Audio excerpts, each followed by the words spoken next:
ಗೊತ್ತಾಗಿದೆ. ಇದು ಇದೆಲ್ಲ ಗೊತ್ತಾಯ್ತದೆ. ಹಾಗಲ್ವಾ? ಇದು ಕಿರುಬೇರಳು ಅಂತದ್ದು ನಾನು ಅದನ್ನ ಹೇಳು. ಮತ್ತೆ ಇದೆಂತದ್ದು ನನ್ನಲ್ಲಿ ಅದಕ್ಕೆ ಪರಿಚಯ ಮತ್ತೆ ಏನಾದ್ರು ಕೇಳಿ ಉತ್ತರ ಕೊಡ್ಬೇಕಲ್ಲ ನಾನು. ಹೆಬ್ಬರಳೆ ಗೊತ್ತುಂಟು, ಮತ್ತೆ ಕಿರುಬೇರಳೆ. ಹೆಬ್ಬೆರಳು ಕಿರುಬೇರಳು ಕೆಲವು ಬೇರನಲ್ಲಿ ನನ್ನನ್ನು ನೋಡುವಾಗ ಎಂತದಿಂದ ಕಾಣ್ತಾ ಇದೆ. ಅಲ್ಲ ಭಲ್ಲೂಕ. ಮತ್ತೆ ಇದೆಂತದ್ದು? ಅಲ್ಲ ಕೇಳಿದ್ದೆ ನಾನು, ಇಲ್ಲದ ಪರಿಚಯ ಇಲ್ಲ ನಿನಗೆ. ಗೋವರ್ಧನಗಿರಿಯಲ್ಲಿ ಅದರ ಬುಡಕ್ಕೆ ಈ ಕಿರುಬೇರನ್ನ ಹಾಕಿ ಮೇಲೆ ಎತ್ತಿ ಹೀಗೆ ಹಿಡಿದೆ ನಾನು. ಕಿರುಬೇರಿನಲ್ಲಿ ಗೋವರ್ಧನ ಪರ್ವತ ಎತ್ತಿ ಹಿಡಿದೆ, ಎಲ್ಲರಿಗೂ ರಕ್ಷಣೆ ಕೊಟ್ಟೆ. ಆಮೇಲೆ ಗೋವಿಂದ ಭುಜ ಆಯ್ತು ನನಗೆ. ಆಮೇಲೆ ಏನಾಯ್ತು ಗೊತ್ತಾ? ಇಷ್ಟು ಸಾಹಸವನ್ನು ಮಾಡಿದಂತ ನಾನು ಮೀರು ಗಿರಿಗೂ ಹಂಚುವವನಲ್ಲ. ಇದೆಲ್ಲ ಸಾಹಸ ಮಾಡಿದ ನನ್ನ ಎದುರಲ್ಲಿ ನೀನು ಈ ರೀತಿಯಲ್ಲಿ ಮಾತಾಡ್ತಿಲ್ಲ. ನೀನು ಏನು ಸಾಹಸ ಮಾಡಿ? ಹಸಿಗೋಡೆಗೆ ಕಲ್ಲು ಬಿಸಾಡಿದಾಗ ಇರ್ಬೇಕು ಸುಳ್ಳು. ಹೇಗದು? ಹಸಿಗೋಡೆಗೆ ಕಲ್ಲು ಬಿಸಾಡಿದ್ರೆ ಹೋಗಿ ಕಚ್ಚುತ್ತದೆ. ಒಣಗಿದ ಗೋಡೆಗೆ ಬಿಸಾಡಿದಾಗ ಮುಸುಡಿಗೆ ಇದು ಕಚ್ಚಿರಬೇಕು. ನೀನು ಇದು ಈ ಬೆಲೆನಲ್ಲಿ ಗೊತ್ತಾಯ್ತು. ಎತ್ತಿ ಹಿಡಿದ ನೀನು ದನಕ ಮೇಯಿಸು ಗೋಪಾಲ ಬಯಲಲ್ಲಿ ಹೋಗಿ ದನಕರುಗಳು. ಇದು ಎಂತದ್ದು ವಿಷಯ ಗೊತ್ತಿಲ್ಲ. ಇವನು ಸಂಗಡಿಗರಿರುವ ಗೋಪಾಲಕರನ್ನೆಲ್ಲ ಕರ್ಕೊಂಡು ಹೋಗ್ತಾನೆ ಇವ ದನ ಮೇಯಿಸ್ಲಿಕ್ಕೆ. ಅಲ್ಲಿ ಎಮ್ಮೆ ಅಲ್ಲ ಎಲ್ಲ ಸೆಗಣಿ ಆಗ್ತದೆ. ಈ ಸೆಗಣಿ ಹಾಕಿದ ಮೇಲೆ ಒಂದು 3 ದಿವಸ ಬಿಡ್ಬೇಕು. ಅದು ಬಿಸಿಲಿಗೆ ಒಣಗಿ ಒಂದು ಹೀಗೆ ಪರ್ವತದಾಗೆ ಆಗ್ತದೆ. ಸೆಗಣಿಯ ಮುದ್ದೆ. ಮತ್ತೆ ನಿಮ್ಮ ಗೋಪಾಲಕರಿಗೆಲ್ಲ ಅಕ್ಷರಾಭ್ಯಾಸ ಇಲ್ಲ. ಇವ ಅವರಲ್ಲಿ ಒಬ್ಬ ಎಂತದೋ ಸ್ವಲ್ಪ ಜಾಣ ಇವ. ಅವರನ್ನು ಕರ್ಕೊಂಡು ಹೋಗಿ ಒಂದು ಸೆಗಣಿಯ ಮುದ್ದೆಯನ್ನು ಹೀಗೆ ಎತ್ತಿ ನಾನು ಅಲ್ವಾ? ನೀನ್ ನಮ್ಮವರಿಗೆ ಬಂದ ಕಥೆ ಕೇಳು, ಹೇಳ್ತಾರಲ್ಲ ಭಾಗವತೋತ್ತಮರೆಲ್ಲ. ಈಗ ನೀನು ಗೋವರ್ಧನಧಾರಿ ಅದು ದೊಡ್ಡ ವಿಷಯ ಅಂತ ಹೇಳುದು ಅಲ್ವಾ?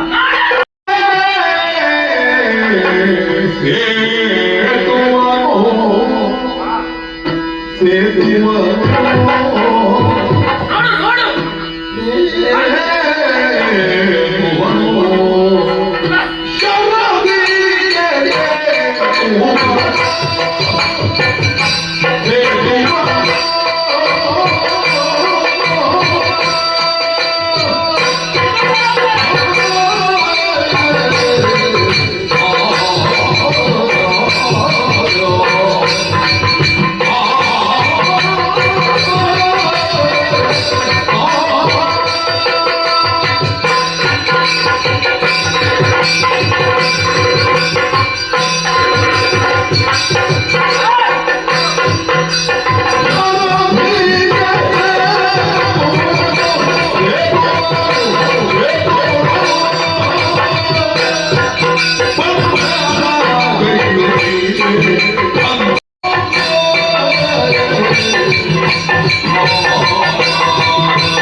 ಇನ್ನೂ ಸಾಕಿಲ್ಲ. ಇದು ಹಳೆಯದಲ್ಲ ನೋಡಿ. ಅದು ಈಗಲೂ ನಿತ್ಯ ಹೋಗ್ತಾನ. ನನಗೆ ಬೇಸರ ಆಯ್ತಾ? ಇಷ್ಟ ಇಲ್ಲ ಕೇಳುವಂತ ಅದೇನ್ ಮಾಡುದು? ಅದಕ್ಕೆ ಸ್ವಲ್ಪ ನೋಡ್ಬೇಕು, ಕೇಳ್ಬೇಕು. ನಾವು ಸಮಯ ಕೊಟ್ಟಿದ್ದೀವಿ ಅಲ್ಲಿಗೆ ಬರ್ತೇವೆ ಅಂತ. ಈಗ ಇದು ಗೋವರ್ಧನ ಪರ್ವತವನ್ನು ಎತ್ತಿದ್ದು ಕಿರುಬೆರಳು. ಏ ಹುಡುಗ, ನನಗೆ ರಾಮಾಯಣ ಗೊತ್ತುಂಟಾ? ಗೊತ್ತಿಲ್ಲ. ಕೇಳಿಲ್ವಾ? ಕೇಳ್ತೀನಿ. ರಾಮಾಯಣವೇ ಓದದಿದ್ರೆ ಮತ್ತೆ ಎಂತದ್ದು ಪುಣ್ಯಾತ್ಮ? ಬೇಡ. ವಾಮನ ಅವತಾರ ಗೊತ್ತುಂಟಾ? ಅವತ್ತಂತೆ. ಆ ವಾಮನ ಅವತಾರ ಯಾಕೆ ಆದದ್ದು ಗೊತ್ತು ನನಗೆ? ಬಲಿ ಚಕ್ರವರ್ತಿಯನ್ನು ನಿಗ್ರಹಿಸುವುದಕ್ಕೆ. ಬಲಿ ಚಕ್ರವರ್ತಿ ಯಾರು? ಯಾರು ಯಜ್ಞಾದಿಗಳನ್ನು ಮಾಡ್ತಾ ಇದ್ದ? ಅವರ ಜೊತೆಯಲ್ಲೇ ಇದ್ದವ ನಾನು. ಅವನ ಪೂಜಾ ಸಾಮಗ್ರಿಯನ್ನು ತಯಾರು ಮಾಡಿಕೊಡ್ತಾ ಇದ್ದದ್ದು ನಾನು. ಜಾಂಬವ. ಆಗ ವಾಮನ ಅವತಾರವಾಯ್ತು. ವಾಮನ ಅವತಾರ ಶ್ರೀಹರಿ ಅವತಾರ ಅಂತ ಗೊತ್ತಾಯ್ತು. ಹಾಗೆ ಎಲ್ಲಾ ಕಡೆಯಲ್ಲಿ ಜಾಗಟೆ ಬಾರಿಸಿ ವಾಮನ ಅವತಾರವನ್ನು ಸಾರಿದವನ. ಜಾಗಟೆ ಬಾರಿಸಿ ನನ್ನ ಪಂಥ ನೋಡಿದ್ರೆ ನಿಮಗೆಲ್ಲ ಎಣಿಸ್ಲಿಕ್ಕೆ ಸೂರ್ಯನಾರಾಯಣ ಅವ ಮೇರುವನ್ನು ಸುದ್ದಿ ಬಂದ್ರೆ ಅದಕ್ಕೆ ಒಂದು ದಿವಸ ಅಂತ ಹೆಸರು. ಅಂತಹ ಸೂರ್ಯನಲ್ಲಿ ಪಂಥ ಮಾಡಿ ಸೂರ್ಯನಲ್ಲಿ ಪಂಥ ಮಾಡಿ ಅವ ಒಂದು ದಿವಸಕ್ಕೆ ಒಂದು ಸುತ್ತು ತಿರುಗುವ ಮೇರು ಪರ್ವತಕ್ಕೆ ನಾನು ಏಕವಿಂಶತಿ ಸುತ್ತು ಬಂದಿದ್ದೇನೆ. ಏಕವಿಂಶತಿ ಅಂದ್ರೆ ಗೊತ್ತಾಯ್ತಾ? 21. ಒಂದು ದಿವಸಕ್ಕೆ ಸೂರ್ಯ ಒಂದು ಸುತ್ತು ತಿರುಗುವ ಒಂದು ದಿವಸದಲ್ಲಿ 21 ಬಾರಿ ಮೇರು ಪರ್ವತಕ್ಕೆ ಸುತ್ತು ಬಂದು ಸೂರ್ಯ ಹತ್ತಿರ ಹೋಗಿ ಹೇಗಿದ್ಯಪ್ಪ ಅಂತ ಹೇಳ್ತೀವಿ. ಯೌವನ ನಿನ್ನದು. ರಾಮಾಯಣ ಶ್ರೀರಾಮಚಂದ್ರನ ಮಾಡಲಿ. ಸೀತಾದೇವಿಯನ್ನು ರಾವಣ ಅಪಹಾರ ಮಾಡಿದ. ಆವಾಗ ಮರುದಿನದಂತೆ ಲಂಕೆಗೆ ಸೇತುವೆಯನ್ನು ಬೆಳೆಯುವಂತ ಅನಿವಾರ್ಯತೆ ರಾಮದೇವರಿಗೆ ಬಂತು. ಆಗ ನಾವು ಜೊತೆಯಲ್ಲಿದ್ದದ್ದು ರಾಮನ ಜೊತೆ. ಹೌದೌದು. ಕಪ್ಪಿ ಸೈನ್ಯ, ಆಮೇಲೆ ಕೋತಿಗಳು, ಮುಸುಗಳು, ಮತ್ತೆ ಕರಡಿಗಳು. ಕರಡಿ ನಾನು ಒಬ್ಬನೇ. ಎಂತದೆಲ್ಲ ಮಾಡಿದ್ದೇವೆ. ಏನು ಮಾಡಿದ್ದೀರಿ? ಸೇತುವೆಯನ್ನು ಬೆಳೆಯುವುದಕ್ಕೆ ಕಲ್ಲು ಮರ ಎಲ್ಲವನ್ನು ತಂದು ಹಾಕಿದೆವು. ಸಾಕಾಗಲಿಲ್ಲ. ಆಯ್ತಾ? ಆಗ ನಾನು ಒಂದು ಕಡೆಗೆ ಹೋದೆ. ನಿನಗೆ ದಕ್ಷಿಣ ದಿಕ್ಕಿಗೆ ಹೋಗುವಾಗ ಒಂದು ಬಿಲ್ಲಾದಂತಹ ದೊಡ್ಡ ಪರ್ವತ ಕಂಡಿತು. ಯಾವ ಪರ್ವತ?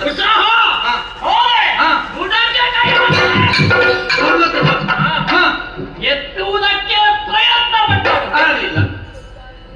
ಎತ್ತಿ ಕೇಳುದು ಕೇಳ. ಅದೇ ನಮ್ಮಲ್ಲಿ ಆಗಲಿಲ್ಲ ಅನ್ನುವುದೇ ಇಲ್ಲ. ಆದ್ದರಿಂದ ಈಗಲೂ ಹೀಗಿದ್ದೇವೆ. ಎತ್ತುವುದಕ್ಕೆ ಪ್ರಯತ್ನ ಪಟ್ಟಾಗ ಪರಮೇಶ್ವರ ದೇವರು ಬಂದರು. ಹಾಗೆ ನನ್ನ ಜೊತೆಯಲ್ಲಿ ಬಂದಂತ ಎಲ್ಲರೂ ಹೇಳಿದ್ರು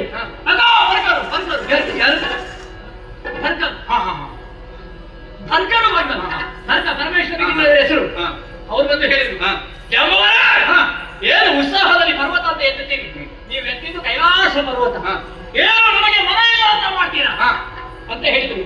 ಆಗ ಗೊತ್ತಾಯ್ತು ನಾನು ಎತ್ತಿದ್ದು ಕೈಲಾಸ ಪರ್ವತ ಅಂತ. ಮಾತ್ರ ಅಲ್ಲ, ರಾಮ ಹಾಗೂ ಶಿವನಲ್ಲಿ ಭೇದ ಇಲ್ಲ ಎಂಬ ಹಾಗೆ ರಾಮ ಅವತಾರವನ್ನು ತಾಳಿದ್ರು. ಅಲ್ಲಿಗೆ ಕೈಲಾಸವನ್ನು ಬಿಟ್ಟೆ. ತಿರುಗೇಳು, ನೀನು ಒಂದು ಪರ್ವತ ಎತ್ತಿದಲ್ವಾ? ಹೌದು.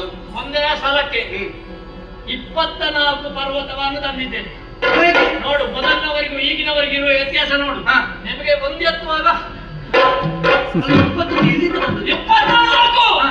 ಎಲ್ಲಿಲ್ಲ ಅಂತ ಕೇಳು. ಲೆಕ್ಕ ಎಲ್ಲಿ?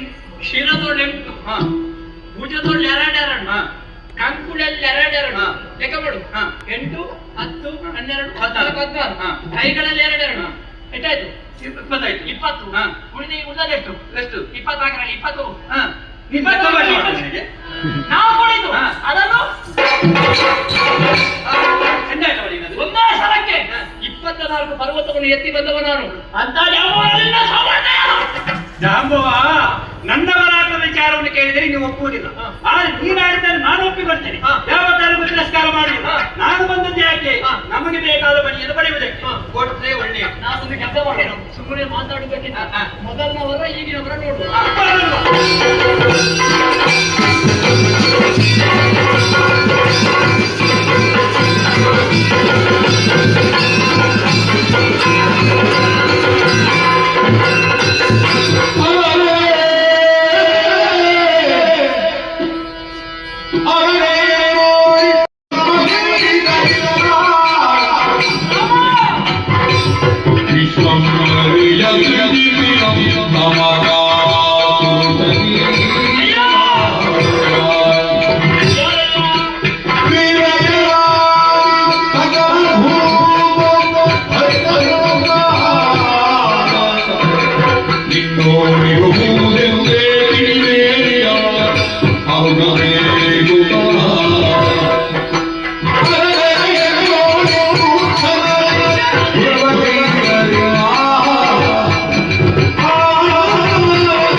ಹೋರಾಡಿ ಗೆದ್ದವರಿಲ್ಲ, ಗೆದ್ದು ಜಾಂಬವರನ್ನು ಬೀಳಿಸಿದವರಿಲ್ಲ.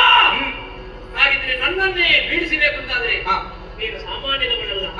ಗುಣಕ್ಕೆ ಮಸಾಲ ಉಂಟ ಹೇಳು. ನೀನು ಸಾಮಾನ್ಯದವಲ್ಲ ಅಂತ ಯಾಕೆ ಹೇಳಿದೆ? ಯಾಕೆ? ಒಂದು ನನ್ನ ಸೃಷ್ಟಿಕರ್ತನಾದಂತಹ ಬ್ರಹ್ಮನಿರಬೇಕು, ಅಲ್ಲ ನಯಾಧಿಕಾರಿಯಾದ ಪರಮೇಶ್ವರನಿರಬೇಕು. ಇಲ್ಲದೆ ಹೋದ್ರೆ ಶ್ರೀಮನ್ನಾರಾಯಣನೇ ಇರಬೇಕು. ಹೇಳಯ್ಯ, ಯಾರು ನೀನು? ಯಾರು ನೀನು?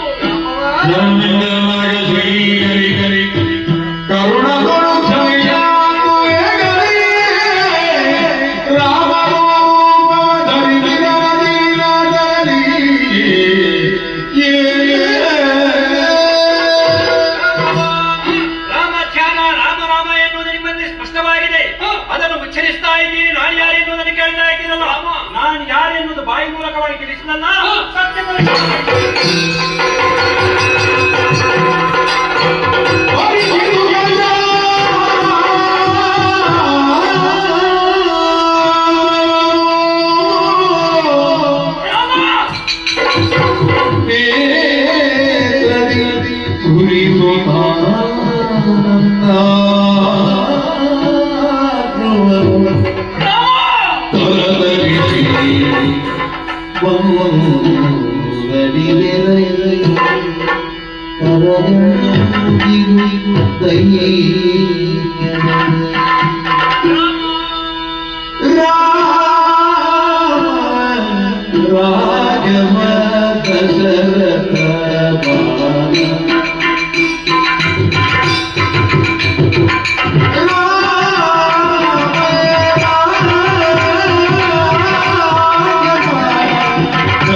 ಕೌಸಲ್ಯಾನಂದನ ಸೀತಾವಲ್ಲಭ ಅಯೋಧ್ಯಾಧಿಪತಿ ವಾಲಿ ವಿಗ್ರಹವನ್ನು ಮಾಡಿದ ಶಬರಿಗೆ ಮೋಕ್ಷವನ್ನು ಕೊಟ್ಟವನೇ, ಗವರ್ನರಿಗೆ ಮೋಕ್ಷವನ್ನು ಕೊಟ್ಟವನೇ, ಸುಗ್ರೀವನನ್ನು ಸಖ ಎಂಬ ಹಾಗೆ ಒಪ್ಪಿದವನೇ, ಅದಕ್ಕಿಂತಲೂ ಹೆಚ್ಚು ನನ್ನ ಮಾನಸ ಭೂಮಿ